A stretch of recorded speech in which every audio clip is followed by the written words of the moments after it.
Andrea Smith for CE Week TV. We're here at CE Week 2015 talking about all the latest trends in the industry, and to talk about that I have the best person, Avi Greengart, Research Director at Current Analysis. So you've just talked about kind of the state of the industry of technology. What's going on? Yeah, there's a lot going on. We just had a session upstairs where we talked about all of the different trends, AR versus VR, wearables, sensors, Internet of Things. Actually, we didn't get a chance to talk about Internet of Things in depth, but we talked about Microsoft and Apple and Google and developer conferences and many other things. Many others. So, I mean, people always ask me, what's the latest, what's going on, what's coming out with technology?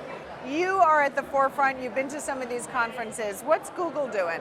Well, Google is catching up to Apple, and Apple is catching up to Google. So you have things like Google doing Android Pay, which is an awful lot like the payment system on the latest iPhone, and that's a good thing.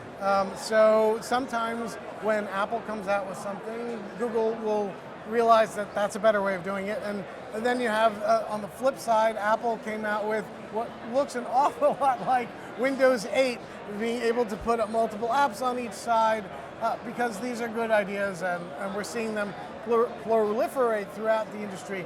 And in fact, the latest and greatest thing is not necessarily what's going to be most impactful. Clearly, at this point in the industry, what's most impactful are the operating system platforms themselves. Right. Specifically, the mobile platforms that Apple and Google control, because people then build on top of that. And even Microsoft, which had so much control in the PC era, it has been forced to adapt, and they are now also, to borrow a phrase from Bill Gates, they're embracing and extending both iOS and Android, where they're putting their software and services on top of those mobile platforms. But that's really, really important, right? Because all of us are now walking around with smartphones in our pockets, correct. and these are our little computers now.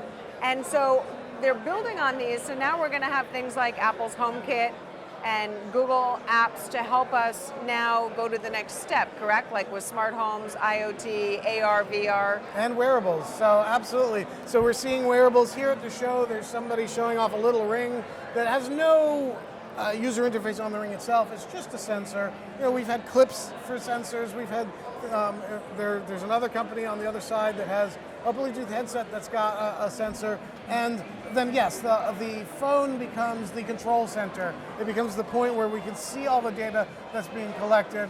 And then it's also the control center for our digital home.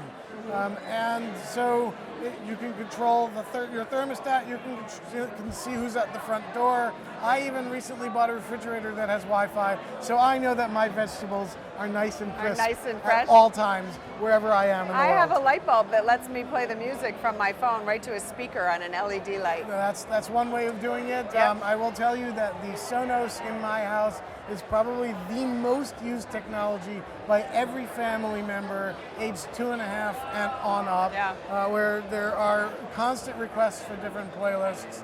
And we're even seeing some of these new technologies being built into speakers. You have a light that's a speaker. I have a speaker that is a personal assistant. So Amazon's... So we're all one-upping each other.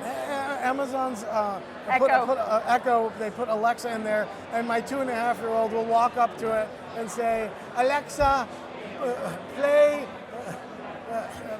Uptown Funk by Mark Ronson featuring Bruno Mars. Now, given the fact that he's 2.5, Alexa can't understand a thing he says, but he wants to interact with it, and so we're seeing some of these technologies moving off the phone and into the world around us. Tell me how soon before, and we know that your 2.5-year-old must be pretty geeky, sorry to say, but if he's yours, okay.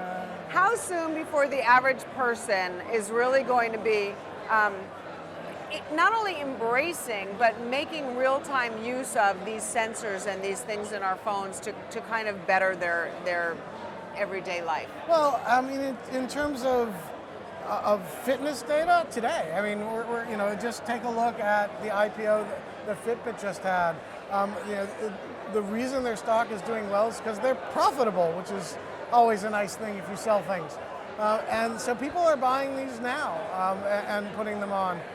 Apple, it took them months to catch up for their supply, to catch up to demand just enough so that they could actually sell it in their stores.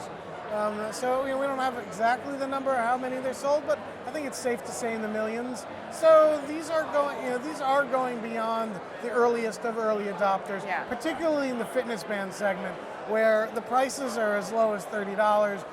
It's $30 to $300, depending on what you're trying to do and trying to accomplish.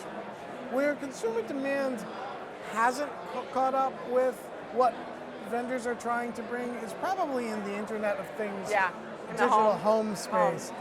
This is an area those where are pricey. Well, it's not just that they're pricey; it's that they're promising you a vision of the Jetsons or of Wallace and Gromit, where you wake up and your pants get pulled on for you, and the light turns on, and the coffee is made, and the toast pops up, and the dog is fed. Consumers, A, don't believe that actually exists, because it doesn't, and B, aren't sure that they want it in the first place. So there's a lot of focus in the industry on this, in part because people think that this might be the next big platform. Right. And if you missed out on mobile, whether you're a silicon vendor or a software vendor or a device vendor, and you see how much money Apple and Google make in mobile, or Microsoft too from patents, you're looking at this space as this is where I want to invest. Hopefully, I will find the layer in the Internet of Things stack that is the key control point, and I will change people's lives and become rich and famous. Right. But the average consumer, they're not there yet. Not there yet. So they're not there yet. Right now, I mean, there are some really amazing things here at CE Week that address some of those things. Point products, things that solve a specific problem. There's a company selling something that looks like a 9-volt battery, but is actually a Wi-Fi hotspot lithium battery device that measures your smoke detector. Oh my gosh. We're going to go walk around the show floor and look at all of those. I thank you for all of these insights, and thank you for keeping an eye on the trends for us. Avi Greengart with Current Analysis, thank you so much. I'm Andrea Smith for CE Week TV.